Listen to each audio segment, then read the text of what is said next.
Boker Tov, good morning. Daf Kuf Nun Amud Aleph 150a by the Mishnah, about 6 lines down. Says the Mishnah Kedusha, Lo Yizkor Adam Poalim b'Shabbat. You may not hire workers on Shabbat so that they work for you after Shabbat. So this Isur, where does this Isur emanate from? It's sourced in, Rashi says, D'chtiv mimtzo cheftecha. You may not seek out your own needs on Shabbat, therefore you cannot tell workers to work for you after Shabbat. V'lo yomar adam l'chaviro. And a person may not say to his friend, Liskor lo poalim. You can't even tell your friend to hire workers.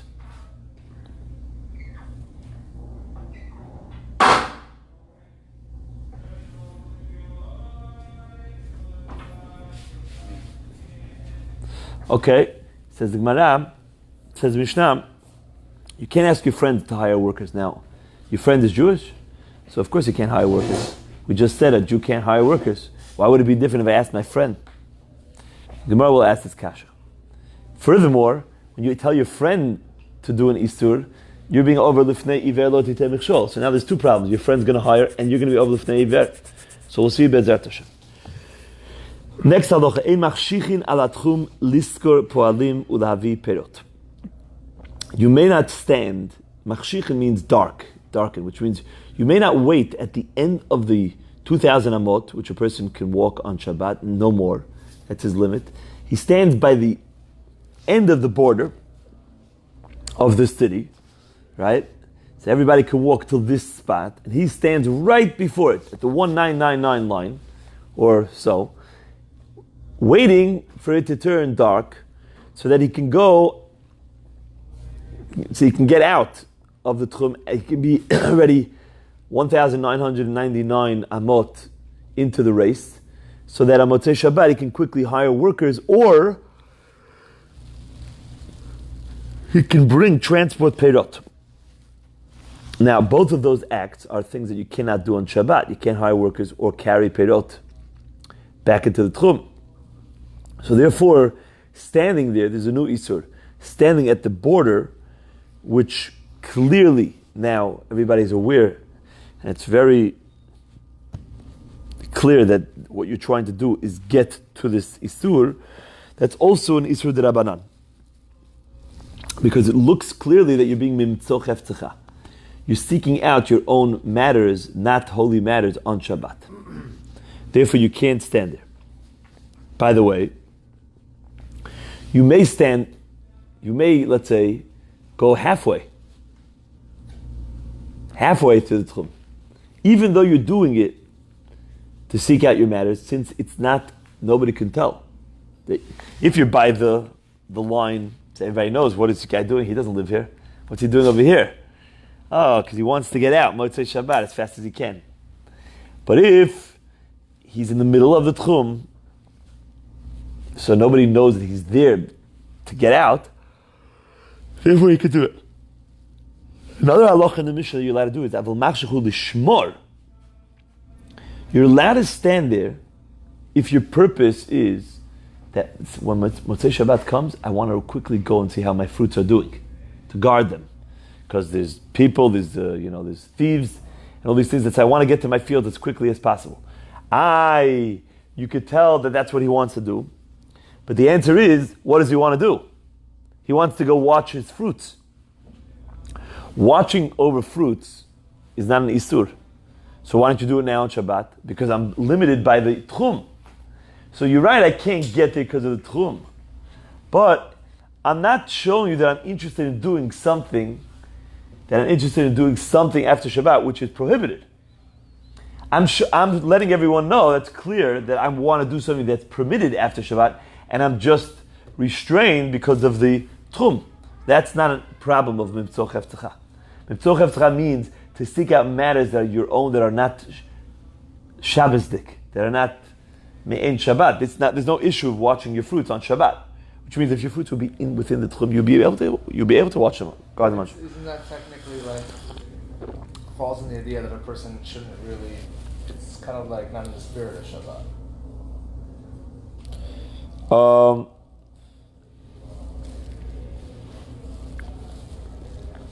I'm not so sure. If you're just standing there and guarding because you know there are thieves on Shabbat, and you have fruits within tchum, I don't think it's a problem. I hear what you're asking, but it's not. It's not strenuous. I mean, what, you should let thieves break in? You can't stand there and guard something? Shabbat, I don't know if it's a problem. That's what it looks like over here. I hear what you're asking. And in such a case, since your main kavanah was to go and guard the perot and not to do anything else, that's what I'm going for. Then mevi perot biado. You can even bring back fruits, which means you can even on Motzei Shabbat you can go and pluck fruits off. Even though when you come back, so now you say, oh, so I see you went to do a melacha, and you just couldn't do it on Shabbat. So you're going to do melachot that were asur. So maybe now retroactively there should be a problem that it was mimtzo cheftecha, that you were seeking out to do your own wants that were not me'in Shabbat. The answer is it's not true, because I'm not here to do that. That wasn't my primary reason. My primary reason was to do something that was okay on Shabbat. Therefore, you can go ahead and pluck them. You have no worries. Klal Omar Abba Shaul. Abba Shaul, he coins it in a ruling. He makes a rule for it. Kol shani zakai ba'amirato. Anything that I'm allowed to say on Shabbat to a Jew or non-Jew to do after Shabbat. Okay? Rashayani lachshich alav. Obviously, I could tell my Jew to do something that's okay on Shabbat. But here, the chidush is there are things that I can ask my friend to do after Shabbat. We'll see in the Gemara. Gemara is going to mention what these cases are. So those things that I can ask my friend to do for me after Shabbat, Rashai ani la'achshich alav. So I can wait till it gets dark for those things. Okay? According to the Tanna Kama, however, if those milachot, those pe'ulot, those actions are only okay for Motzei Shabbat, I can only ask my friend to do them for Motzei Shabbat. We'll see the cases. Bezat Hashem in the Gemara. Then you can't be machshich for those things. You can only be machshich for things that you're allowed to do on Shabbat itself, and the only reason why you can't get to them now is because you're restrained by the border of the tchum. But anything that you need Motzei Shabbat for, be'etzem, essentially, besides the tchum, the Tanna Kama holds is asur. So there's a little bit of a discrepancy between the two shitot, and the Gemara will speak out the cases. So the Gemara says, Ma'ishnahu, ma'ishna chavero. It's like Pshita. The Gemara puts it in parentheses, but basically, if you're not allowed to hire workers to do something for you after Shabbat, so of course you can't tell your friend to hire. Your friend is also Jewish. So your friend is, if you're not allowed to hire, what could your friend hire? Amar Rav Papa. Rav Papa says,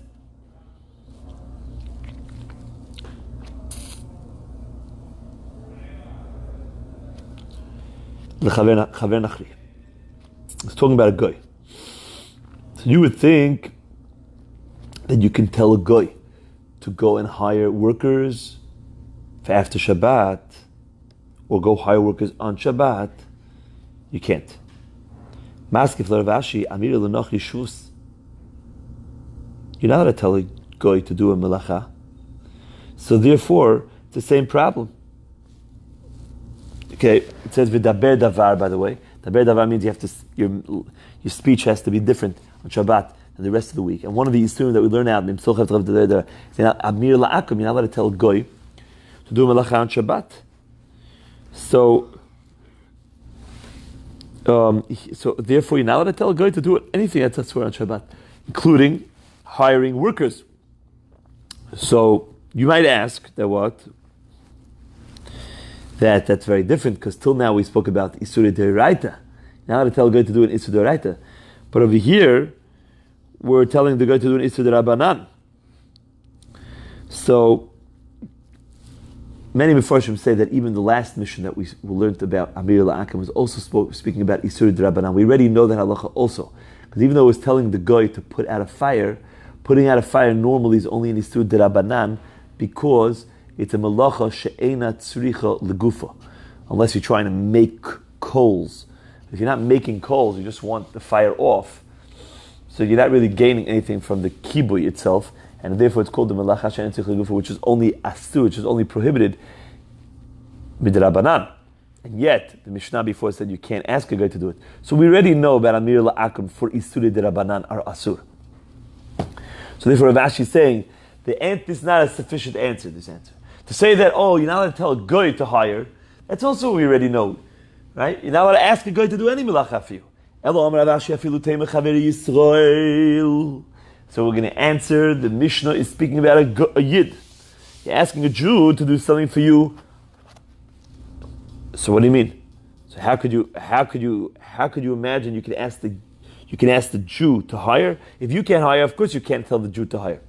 A person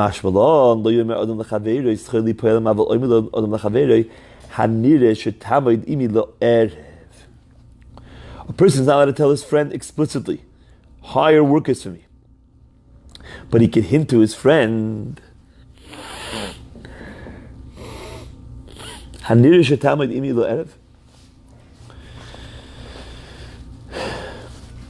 you think you'll meet me on Motzei Shabbos? Now, what does that mean? He's not telling his friend what he wants to do on Motzei Shabbat, but it's clear to his friend, and he knows, and his friend knows that this guy is busy 24/7, 24/6 with this job. So he says, you think we can meet tonight? Motzei Shabbat? So that, mani, and who's our Mishnah going like? Rabbi Yeshua ben Korcha, the Tanya lo yoimer odom lechaver hanir shetamid imi lo erev. Rabbi Yeshua ben Korcha oimer odom lechaver hanir shetamid imi lo erev. So what's the Mishnah teaching us? The Mishnah is saying, you're not allowed to tell your friend,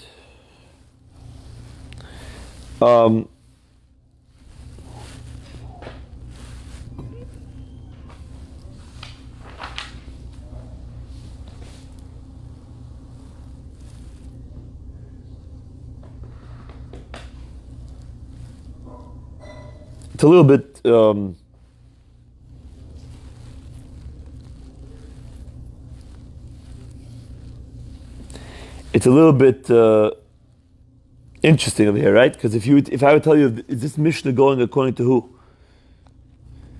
Who is this Mishnah going according to? To Rabbi Yeshua ben Korcha or the opposite? So Rashi learns, the Mishnah, the Gemara over here says that Umasnisim Mani ki Rabbi Yeshua ben Korcha, which says that you're not allowed, Rabbi Yeshua ben Korcha, that you're allowed to tell your friend. What did our Mishnah say? Right.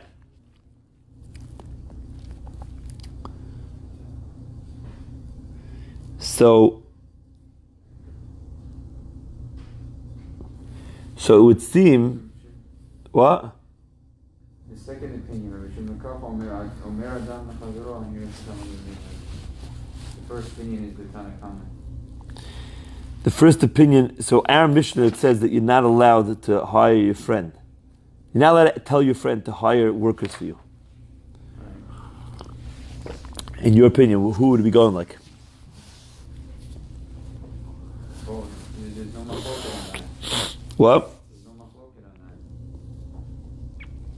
that. Well, it's true, but the Gemara is now saying that that's the case here.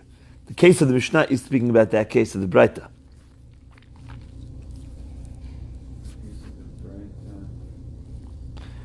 Because the Braita is the second case. Can you tell your friend? I know, but the Gemara is now saying that the case of the Mishnah is speaking about such a case. Even though it doesn't say that in the Mishnah, it says... They're talking about the Seifa, the second case. Lo yomar adam lachavero liskor lo... Yeah, the second case in the Mishnah. Lo yomar adam lachavero liskor lo ba'alim. Who would say that? Rabbi Yeshua ben Karcha, because he says you can tell your friend to meet you. Right. So that has to be his opinion. The other opinion says you can't tell your friend that even. So the Mishnah is going according to Rabbi Shua ben Karcha or not? According, yeah, because we said, what is it coming, Kamash Malan, that you could tell your friend to meet you? Who's holding that? Rabbi Shua ben Karcha. So what the doctor is saying is that there's a diuk. I think what you're saying is that the Mishnah is saying you're not allowed to tell your friend, but you could hint without saying it, hear her, thinking it is okay. That's how you're learning, right? That's what the Gemara says. Yeah, it says the way our Gemara goes is like that. Others want to say it's just the opposite. Meaning, so it's from the inference of the Mishnah. That's really what we're doing. The inference is you can't tell your friend, but you could hint with thinking to your friend. You guys are reading each other's mind. That's masechet. Rabbi Shua ben Karcha doesn't like that. But our Mishnah is only prohibiting it if you actually tell it to him. Rabbi Shua ben Karcha says it's okay. Rabbi Shua ben Karcha says it's okay. And our Mishnah is like Rabbi Shua ben Karcha because the inference of our Mishnah is that anything besides speaking is okay. However, the Tana Kama, what I meant to say is the Tana Kama of that Braita is, it's Asur. Right? Fine. The worker himself, you can't do that with. Oh, that's for sure now, right? You can't say, What if, meet me over there tonight, and he knows you're going to hire him, but you didn't say it explicitly. why? Where does it say that? Because it says, Lo yizkor adam po'alim b'Shabbat. Right, but you could hint it to him. That's what the Gemara said. Yeah. It doesn't matter if you're telling him to hire or he himself.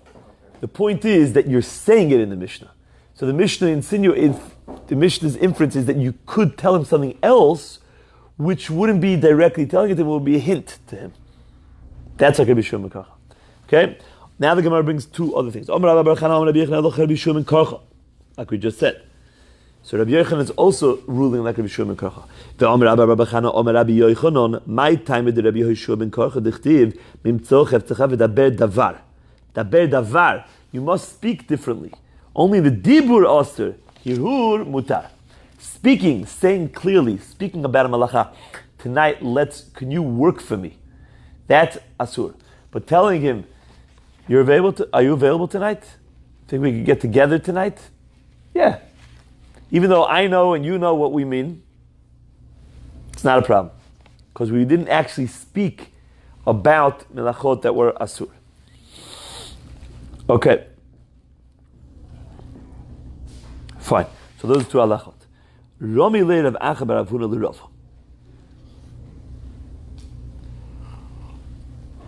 So this is all based on this notion that thinking things are not like speaking. Okay? Rami leir of Acha bar Avuna l'Rav. Miyom Rabbi Yochanan dibur osur hira muter. Alma hira lav kedibur dami. So you're telling me that thinking things are not like speaking. You're allowed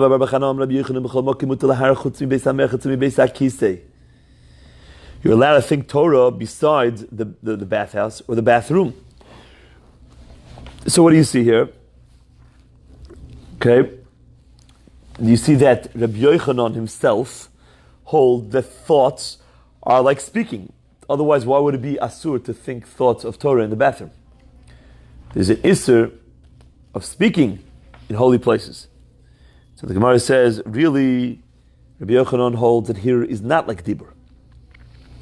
And wherever there's an isur on dibur, there's no isur on hirhur. And that's why in our Mishnah, you can't say, but you could hint. Because you're not actually saying, you're just thinking to each other. The cases of the bathroom. The shani hatam, there it's different. The be'ina v'haya machanecha kadosh v'leka.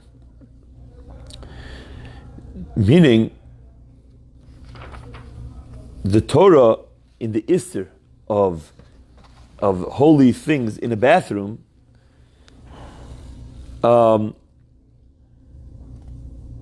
is for a different reason. If a person thinks Torah in a bathroom, the Torah never said an Isser of Dibur. It just means wherever you camp out, you should have Kedusha. You shouldn't have something that's dirty in a place of your encampment.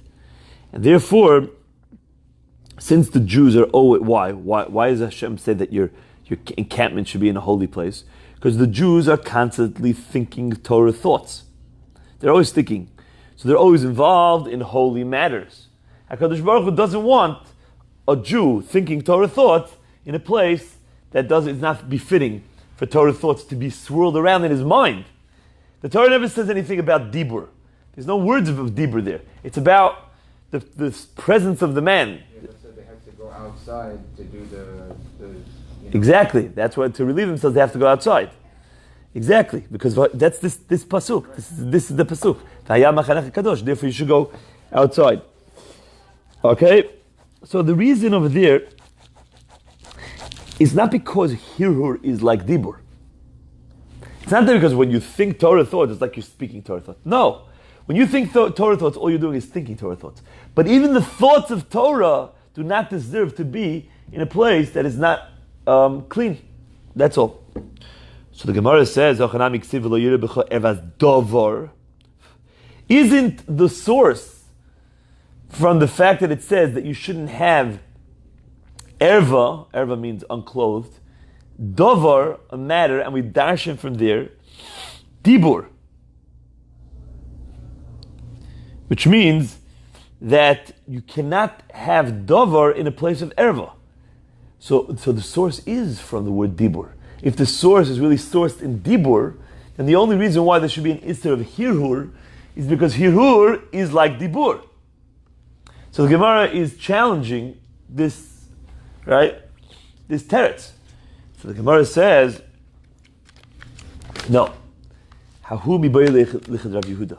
That halacha that we learn out from v'lo yira b'cha ervat davar, that's there to teach you another halacha. The Rav Yehuda oved kochavim arom asur likrot kriyat shema knegdo. If you have a goy who's unclothed, and this is going to be a Jew, Gemara is going to speak. The Gemara asks, "My area oved kochavim afilu Yisrael nam," even a Jew. So the Gemara says, let's just finish loy mi boy for a second. Loy mi boy kama. Loy mi boy Yisrael da asur aval oved kochavim. Which means like this, that the chidush is that even a goy, Rabbi Yehuda teaches you, which the pasuk in Yechezkel compares their flesh to the flesh of donkeys, so they don't really have a halacha. Halachically, they have a halacha like an animal, not a human. Well, and so therefore you would think that if he's unclothed, you can say Kriyat Shema in front of him, just like you could say Kriyat Shema in front of your donkey, which doesn't have clothing on, so to a goy. So the Chiddush is, no. The Rav Yehuda is telling you that it's going to be asur to say Kriyat Shema in front of a goy. That's unclothed. And that's what you need, v'lo yireh b'cha ervas davar. You should not say, now, so you say, what do you mean? So why do you need two psukim for? The answer is because there's nothing that's unclean here. It's not like there's any excrement or something that smells bad or something that is repulsive. It's just a human being, but he's not clothed. So therefore you need a second pasuk of v'lo yireh b'cha ervat davar. Don't speak words of holiness like Kriyat Shema in front of such a thing. But otherwise, the halacha of the Beis HaMerchet and the Beit HaKisei that you're not allowed to think thoughts of, that we don't learn from this pasuk. That we learn from V'haya Machanech HaKadosh. There's no allusion to this to dibur, and therefore the reason why hirhur is asur there is just simply because you're in a state of holiness when you think Torah thoughts. There's a Rambam that says wherever a person thinks, that's where he is. So whatever a person thinks, a person could think mamish the greatest thoughts and be mamish by the Kisei HaKavod, or the opposite. Whatever you think, that's where you are. That's where the person is, because your mind, what you think is where you are. Okay. This, by the way, has a lot of halachic ramifications. That a goy has a halacha like a chamor. There are a lot of. It's not. We say there's no difference between a goy and a yid. Many times there is a great difference. For example, just so Reb Chaim Kanievsky said once on a sefer, they found out there was a guy who thought he was Jewish. He was a Russian Baal Tshuva. This guy was very, in the Gemara the whole day, he was Bal Tshuva. So then he found out that he wasn't Jewish. Like a lot of times in Russia, his mother wasn't Jewish. He found out. So, but he was all in. He was going to get his conversion in a few days. He was very devastated. Whatever it was. So the question was, for the next few days, he's been wearing tefillin for a few years, like thinking he's a Jew. Chaim Kanievsky said, no tefillin. Why? Because tefillin are so holy. This Gemara. Shabbat chamorim, they have a halacha of a chamor. So you're not allowed to put tefillin on a chamor. It's also. So therefore, that's the same halacha. Another halacha is the machlokes, the ri and the riva in Ketubot, on Daf Gimel a little bit over there, right? About Esther karka oilam. It's machlokes if a goy is mizana with a yid, what type of bia she had. Is that considered a real bia, or that's just considered a bia with an animal? And therefore it doesn't make her usher on her husband. Mamash machlokes rishonim that have to do with this. And there's many halachot.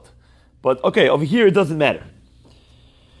Meaning, but over here the Gemara is saying that the erva, the erva of a guy has the halacha of an erva in regards to Kriyat Shema. So the Gemara says, Eima hachinami, amakra ve'erva saviyim leiro. Maybe the erva of a guy should be like the erva of a chamor. There's no problem of saying Kriyat Shema in front of a chamor. So the answer is no. It says ve'evat avihem lo ra'u, because you see that the Torah never calls the parts of a chamor erva, right? The private parts of a chamor, because they aren't private, so therefore they don't get the status of erva. However, we see that by Noach, which was not Jewish, the Torah calls it ervat avihem. It gives it a halachic status as erva. Therefore, over here, if it says v'lo yireh becha ervat davar, it means anything which the Torah constitutes as erva, which is even a goy. Okay, fine, weiter.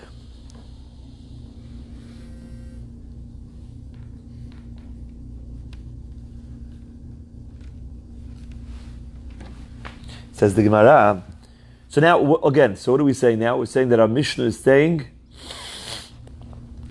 that you're allowed to hint to a Jew if you don't speak about the malacha itself.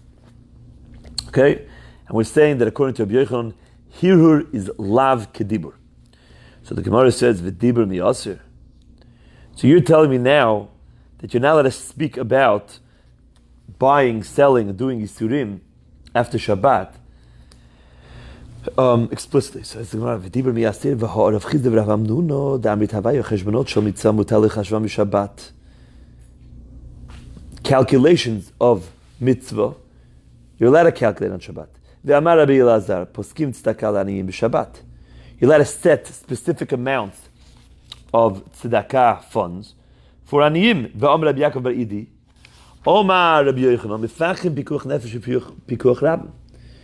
You can have meetings to figure out how to save lives and pikuach rabbim, and things that are good for the community, for atzalat nefashot, tzorchei rabim b'Shabbat. Ve'olchim lebatei knesiyot lefakeach liskei rabim. You can even go and gather in the Beit HaKnesset to make a meeting for communal matters b'Shabbat. Ve'am Rabbi Shmuel bar Nachmani am Rabbi Yochanan, holchin letartiot ulekirkisaot ulvasilkaot lefakeach liskei rabim b'Shabbat. You're allowed to go to theaters, circuses, and basilkaot are palaces, to have meetings there. The fakech al the chiddush is, even though you normally are not allowed to go to such places because it's the way of Emori, the ways of the goyim, but if you're going there to have a meeting for the community, you're allowed to go there. V'tonon devei Menashe, and in the Beit HaMidrash, Beit Menashe, they said mishatchin alatinokot leares. You're allowed to make a shidduch for the girls, for the young girls, to get married b'Shabbat. Ve'alatinok lelamdo sefer lelamdo umnut. And you're also allowed to arrange for a child to get a good rabbi to teach him Torah, or to teach him a craft. So, if you're really not allowed to be involved in speaking about transactions on Shabbat, so how are you allowed to speak about all these things on Shabbat? The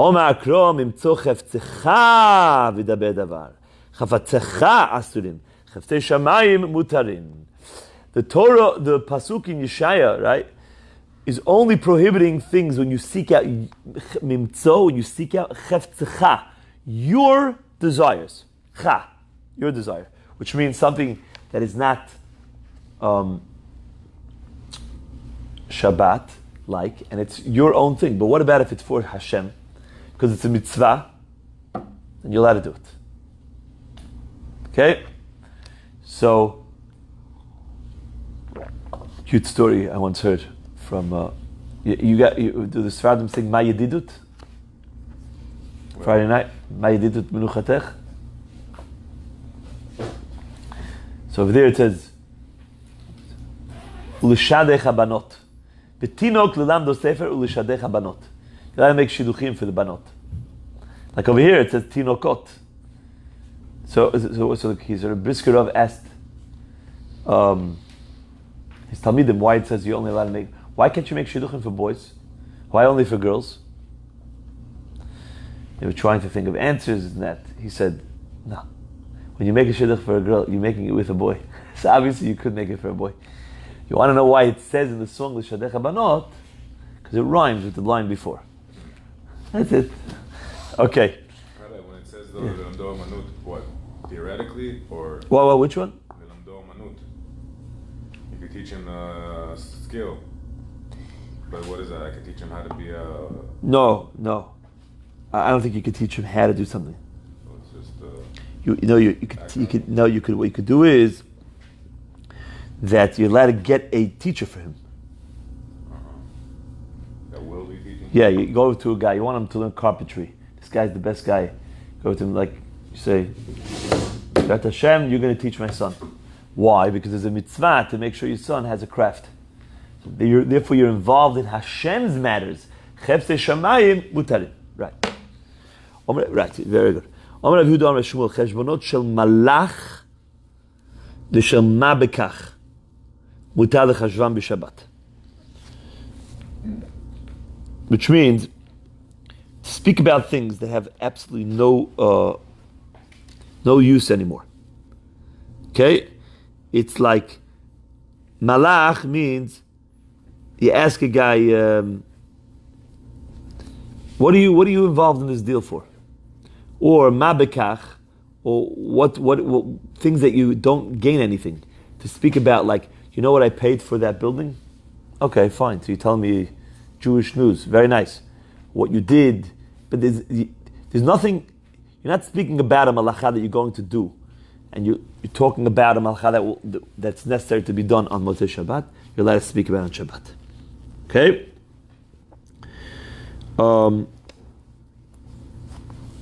You shouldn't speak a lot about it because stam, but you could. Tanya Nami Hochi Cheshbonot she'avru, things that already happened. V'she'atidin liyot asur l'chashvan. Things that already happened. Oh, here it sounds like you're not allowed to do it, even though it already happened.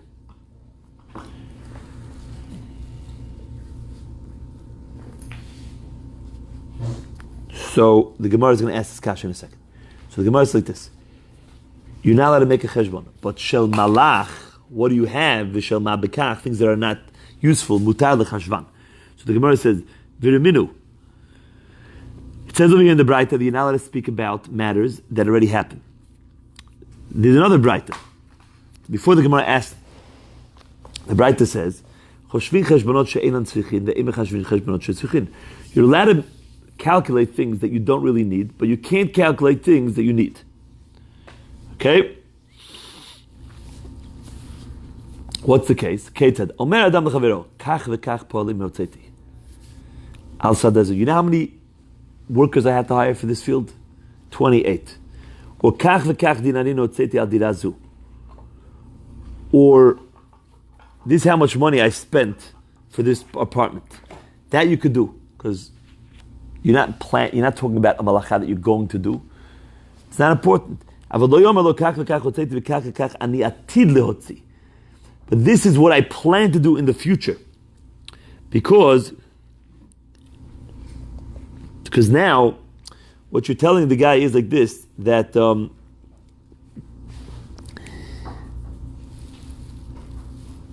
I need to know how much money I have to spend in the future.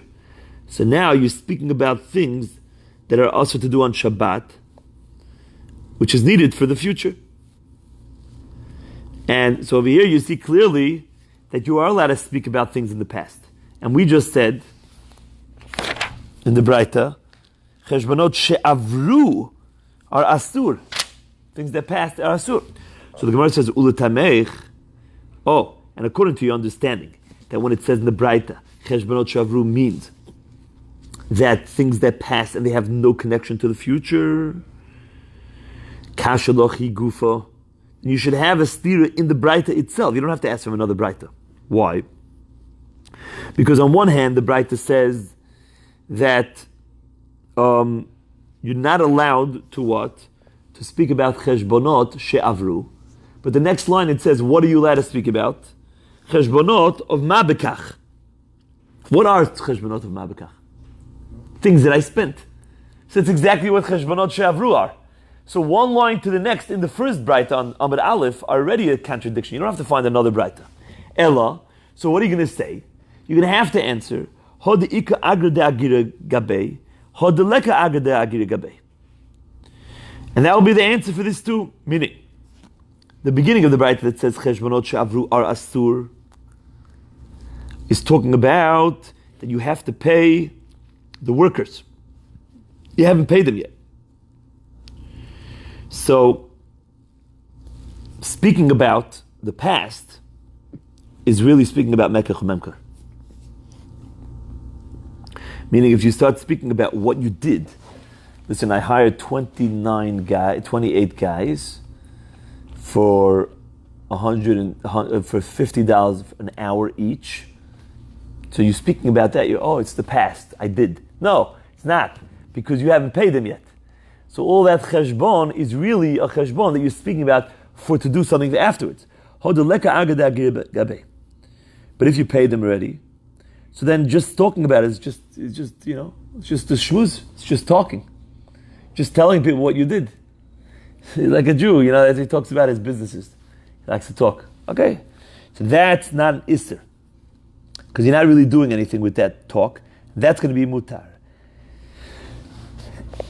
That's exactly the difference between the two Braitot as well. Okay, then we said like this: Ein machshichin.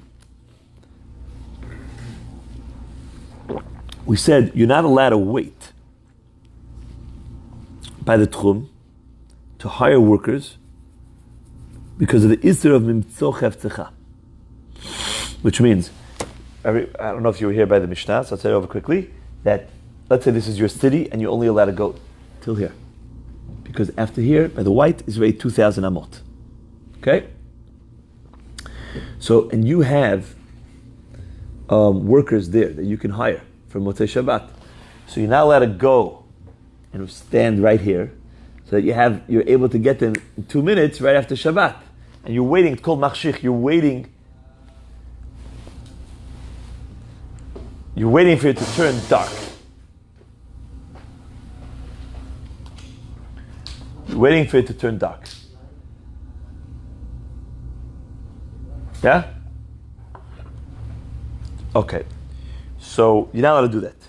Because of the Isser of Mimtzo Cheftecha, because it's clear that you are waiting to do an Isser, you're looking to seek out your own matters. There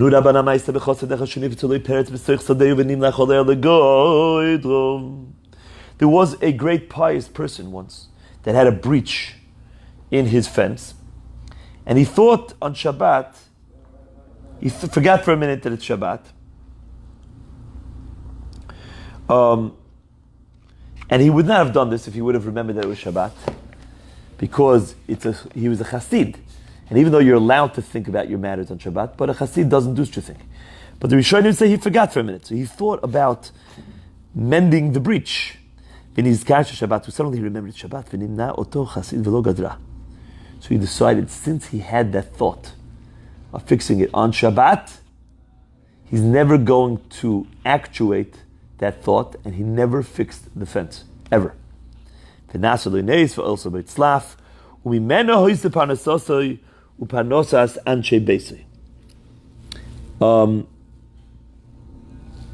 from there was a caper bush that grew, and it was so popular, that caper bush, that he was able to make a living for his whole family from that caper bush.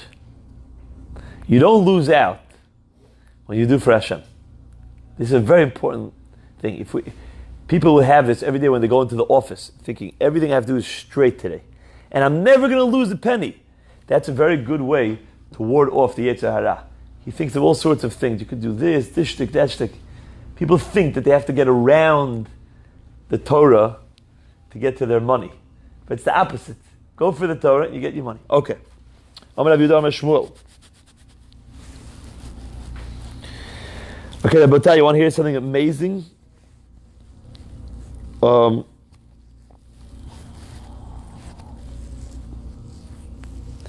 Slav bush, by the way, we had already in Brachot, that it's very, very fast.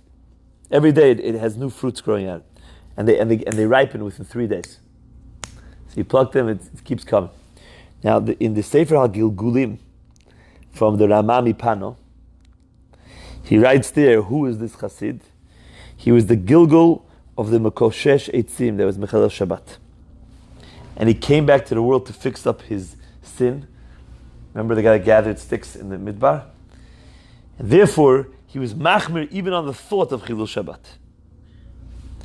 And what was his name? According to many opinions, Tzlavchad. Remember the 5 daughters? Wow. So therefore, what was he zocher to? L'tzlaf echad. Tzlavchad. Okay? To show him that he got his whole name back together, he was metaken l'chet. And they say to see the Chatam Sofer and the Ben Yehoyada speaks about this also. These are not in Pana. Like that.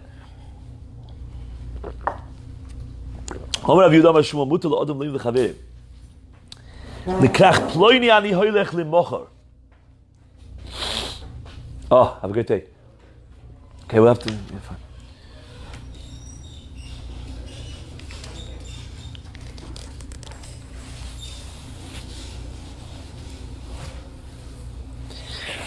You're allowed to tell your friend, you know where I'm going tomorrow? I'm going to New York. I'm going to the big city. You can even tell your friend, you want to come? Why? Because had there been little huts, now 1 second, what do you mean you're going tomorrow? What do you mean you're going to New York tomorrow? How are you going to New York tomorrow? Even in the days before there were cars, right? There's still an issur of traveling out of the Tchum. How are you going to get this? Obviously, when you say I'm going, you're talking about an issur. You're going to be I'm walking to New York. I'm walking to Boca Raton tomorrow. How are you walking there tomorrow? It must be you're leaving the Tchum. So you're speaking about an issur. No, not necessarily. Because had there been huts, the people that used to watch their city had little huts. So haylech, then you'd be allowed to walk. Why? Because the halacha is that when does your city end? When did the 2,000 amot start? When do the 2,000 amot start? The end of your city. The end of your city. Where's the end of your city? Where is the last home? So, That's considered the last home. So wherever the last home is. But if you keep going, every 70 2/3 amot, that's really what the Gemara says. 141 amas between two cities of space. But if you have a house after the end of the city, within 70 amot and 2/3 of an amah, so that's still connected to your city. Then you have another one. So it's another one. So I can keep having these. Technically, it would be okay if I had that. Therefore, I didn't necessarily say I'm going to do something wrong tomorrow. Because it's not necessarily, not by force, is an issur. It depends. If there's no Bergen end, then your city ends. If there is, then your city didn't end. So you didn't necessarily say something that was asur, and therefore there's no isser.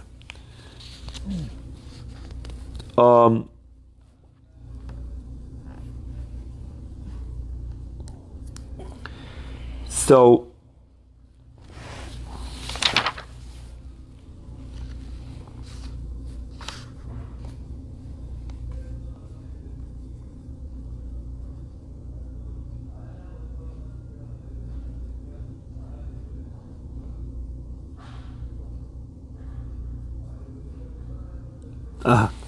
now, what about, by the way, today? Are you allowed to say anything like, I'm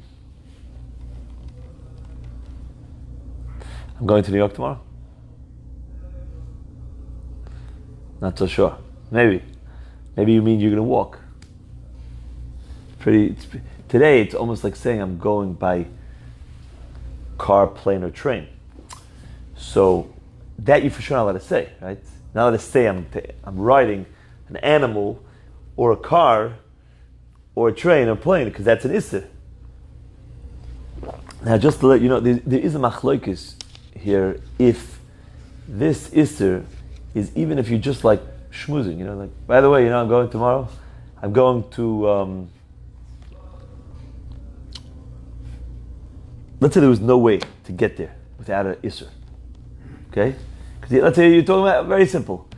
You're going to Mexico tomorrow. Right? So you have to go over the water. Right? So there you would have to be over Isser Shabbos. It doesn't matter. Begonim Tchum, you still have a problem. You have to get into a boat and all these things. So there, are you allowed to say that? I'm going to Mexico tomorrow?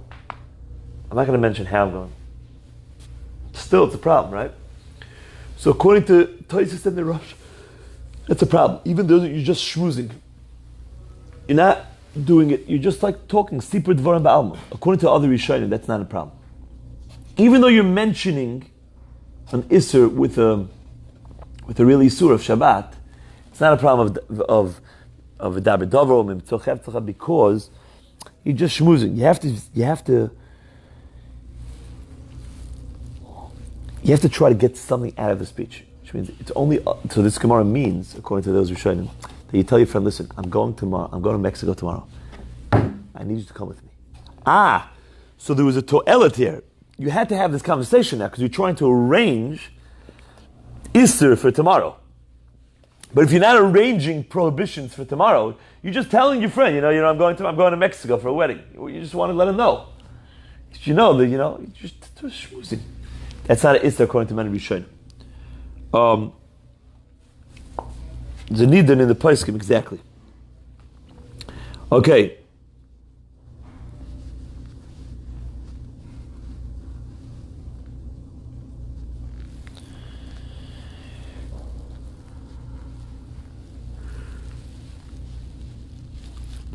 Sagt die Gemara weiter.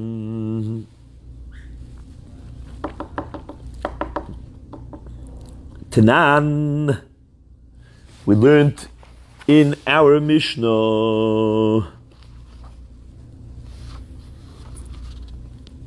What did we just say in the name of Shmuel? That you're allowed to tell your friend that you're going to a great city tomorrow. Because if they are begonnen, it's okay. But what does our Mishnah say? You're not allowed to wait by the end of the Tchum in order to hire workers and to bring payroll. I understand.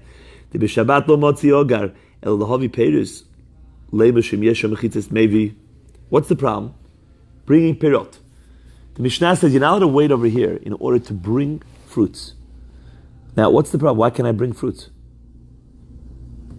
Why can I bring fruits? No, to watch you could. But the case where it says you can't, it's to do melacha. What's the melacha?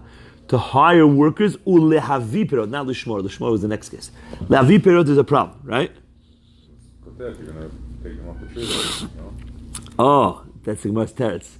But the Gemara doesn't. The Gemara right now thinks it's talking about perot that are already detached. Just lehavi, because the Gemara is going literal now. So the Gemara says, but that you could fix. Why? She'im yesha mechitzas, maybe. Let's say there would be mechitzot. Technically, you're not really speaking for, meaning it's not necessarily asur. Depends. If there's no mechitzot that they ever made between your trees over there and here, yeah, you're right. There would be a problem. But let's say there are mechitzot. Okay? Then it would be. You're already preparing. What do you mean you're preparing? What do you mean by that? You just said you can't prepare for. You're only not allowed to prepare for something that's prohibited. But if there's no prohibition, because let's say there was already a fence built, so then it will be okay. So I'm not really talking about anything that's prohibited after Shabbat. I'm just saying I'm going to go bring my fruit. So what's wrong with that? You're preparing for the act of when Shabbat ends. But what act? What act? What act? It's not a prohibited act of Shabbat. It's like saying, let's make a salad on Shabbat. Salad is not a problem. You can make. So you can't. Right. So why can't you say I make a salad? You could say I'm going to make a salad tonight. What's Shabbat? Oh, he's saying there's another issue of preparing like hachana for Motzei Shabbat. But I think that's not when you speak. I think the Rishonim asked this kasha, by the way. How come every dibur, even if it's mutter like Shmuel, it's not a prohibition, it should still be a problem of hachana? Like you're not allowed to do an act that will help you for Motzei Shabbat. Here it's just speech, not actually doing anything. So the only time it's asur is only if there's a prohibition. But the Gemara is saying it would technically be, it could be a Rishut Yachid. Okay? Now, how would it help the Isser of Tchum? We're going to learn more about this in Erevin. Because if you have a Rishut Yachid from the end of your Tchum till here, and you have it surrounded, then it's all like Arba Amot. So even though you're out of your Tchum, how much are you allowed to walk out of your Tchum? Just Arba Amot. And that whole area would be Arba Amot. So it wouldn't be a problem of Tchum either. So the Gemara answers your teretz. We're talking about cases where everything's grown. So therefore, there's no possible way to do it without being over an Isser Shabbat. So by waiting, by the end, it's clear to everyone that you're waiting to do an Isser. But Rabbi Oishia had a brisa that he taught that you're not allowed to wait by the Tchum to bring straw and teven. Now, the Gemara says, Kash, I understand, Mishkachas la b'mechuber. Okay? So, Kash is the little straw that's left over on the field. So that could be Mishkachas la b'mechuber. It could still be left in mechuber. Elo teven is already detached. Teven is detached stalks that were already cut up. So they're not attached. So what's the Isser? If there would be mechitzot, it would be mutar. So it's not necessarily speech of prohibited speech. So the Gemara answers, B'tivdos Sarya. We're talking about that everyone knows there that it's rotten teven. And it's 100% muktzah because it's not even fitting to feed your animal. Okay? Now, so why in the world are you telling your friend? Or why are you waiting to bring it? What usage do you have? The answer is it's a good fertilizer. But it's still muktzah because it has no permitted usage on Shabbat other than fertilizing, which is asur. And feeding your animals, you can't feed your animals because it's disgusting. So what is it? It's muktzah. So therefore, b'tivnas tarya, that is the problem. Toshima machshichin al tchum mefakech al iskei kal v'al iskei hameis. You're allowed to wait by the tchum because you have to go get the gown for the kala or something for the kala, for the chuppah, or for the met. Al iskei kala umetin, al iskei acher lo.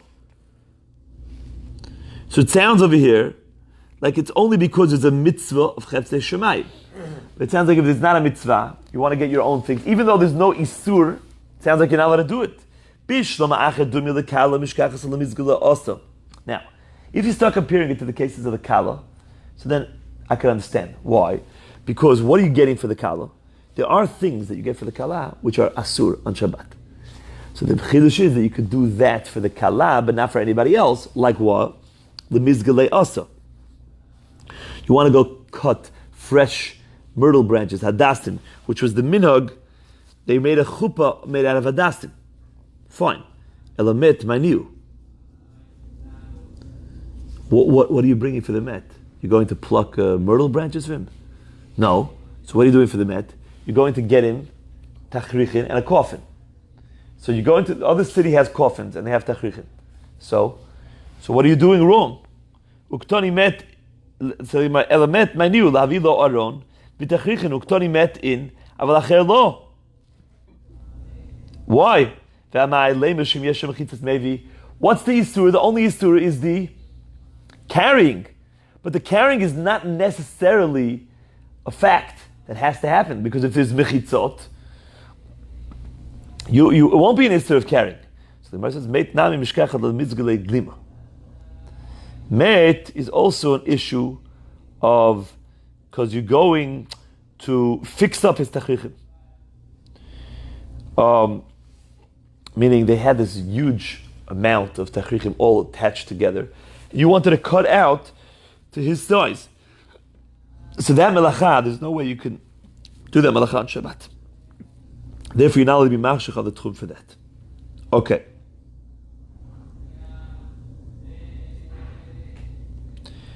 Now the Gemara says, I have a machshichin, but you're allowed to wait in order not to do a melacha. You're allowed to wait by the last 1,999th amah, so you can go and watch, guard your field. Okay? And then the Mishnah said that you're even allowed to bring back perot and pluck them, Motzei Shema, because that wasn't my primary reason. So the Gemara says, the afal gavdaloi avdil, even though he didn't make avdalah. So it sounds like you're waiting to go, and you're allowed to go and do this, and pluck the perot, even though you didn't make avdalah.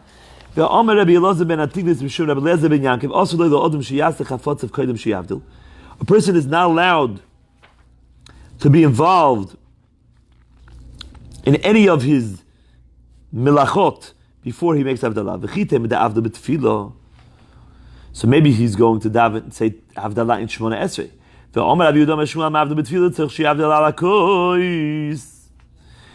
a person makes havdalah b'tfilah, he still is mechuyav. The Chachamim want him to make another havdalah on a cup of wine or something chashuv.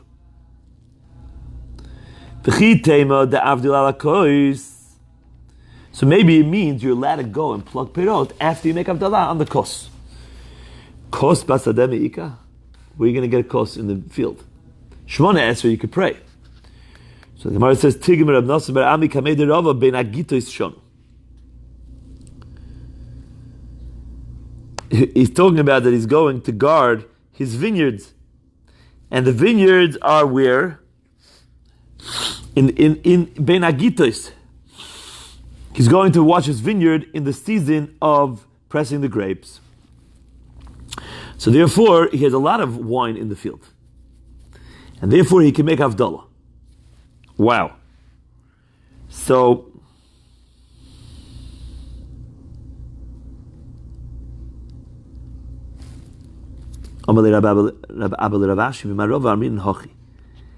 Hamavdil ben kodesh l'choil.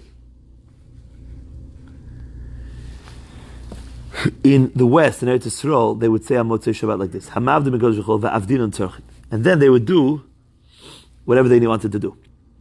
The havdalah on the kodesh they did afterwards. According to the Chacham in Eretz Yisrael, you don't need to make havdalah ala kos before you do malacha. As long as you say Baruch Hamavdil ben kodesh l'choil, then that's okay. Omer Avashi ki avinu b'Rav Kahana ava Omer Hamavdil ben kodesh l'choil umisaltinon silti. And then they would chop wood. So,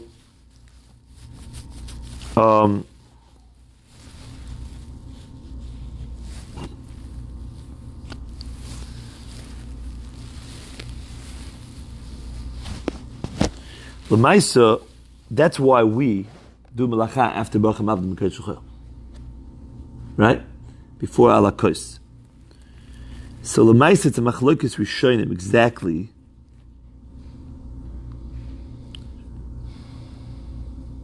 Now to eat you can't, right?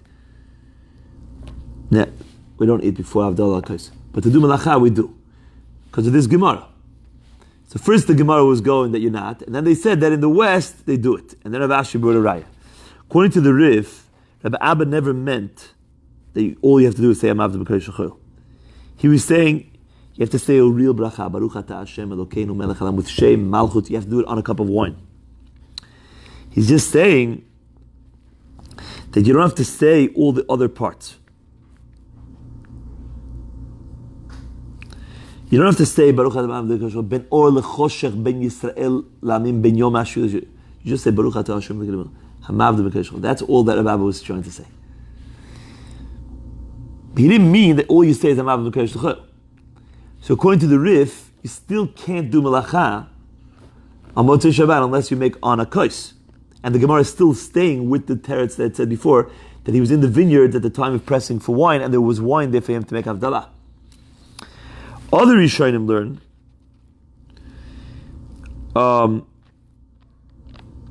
that you need to make a real bracha.